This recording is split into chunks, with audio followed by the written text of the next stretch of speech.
Hidup sebagai mahasiswa perantauan di kota kecil selalu terasa sederhana bagi Raka. Kuliah, organisasi, mengerjakan tugas, dan kadang mencari tambahan uang dengan pekerjaan serabutan. Ia jarang bersosialisasi di luar lingkarannya, apalagi mengurusi urusan tetangga. Namun semua berubah ketika seorang wanita muda pindah ke rumah kontrakan di seberang kosnya.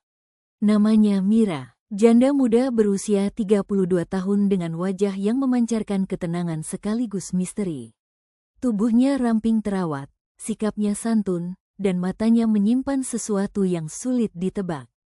Begitu ia datang, penghuni kos Raka heboh membicarakannya. Ada yang bilang Mira terlalu cantik untuk seorang janda. Ada yang menduga-duga latar belakangnya. Tapi Raka memilih diam. Ia lebih suka fokus menyelesaikan skripsi yang sudah mulai menyiksa pikirannya. Suatu malam, listrik padam.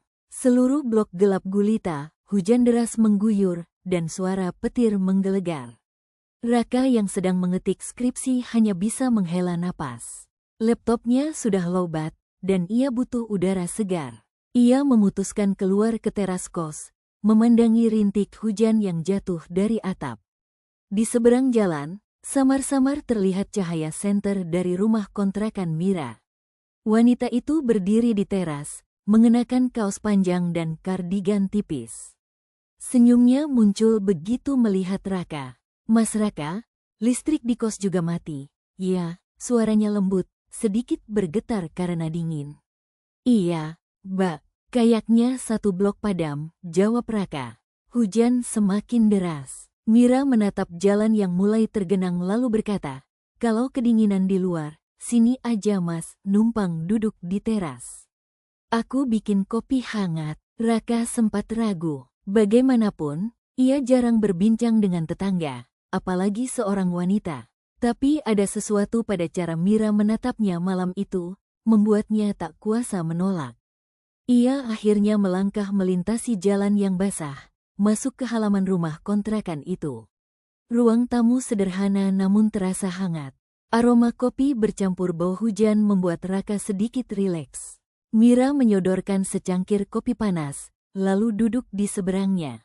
Mereka berbincang ringan tentang kota ini, tentang pekerjaan Mira yang katanya sedang merintis bisnis online kecil-kecilan, tentang kesibukan Raka menyelesaikan kuliah. Entah mengapa, Raka yang biasanya pendiam merasa nyaman. Mira bukan tipe orang yang banyak bertanya, tapi kata-katanya membuat Raka ingin bercerita lebih banyak. Di sela percakapan, Raka sesekali memperhatikan wajahnya, ada senyum yang manis, tapi di balik itu Raka bisa melihat luka yang dalam.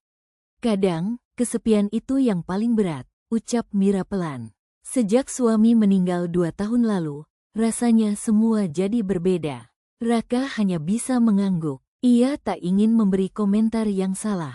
Tapi hatinya berdesir mendengar pengakuan itu. Ada rasa iba sekaligus kagum pada cara Mira tetap tegar menghadapi hidupnya. Malam itu menjadi awal dari banyak malam berikutnya. Raka mulai sering membantu Mira memperbaiki beberapa peralatan rumah yang rusak, memperbaiki keran bocor, memaku bingkai foto yang jatuh, hingga membenahi jaringan Wi-Fi. Sebagai balasannya, Mira kerap mengirimkan makanan ke kos, atau sekadar menanyakan kabar Raka melalui pesan singkat. Hubungan mereka tumbuh perlahan. Tidak ada pernyataan cinta, tidak ada pelukan, tapi kedekatan itu terasa dalam.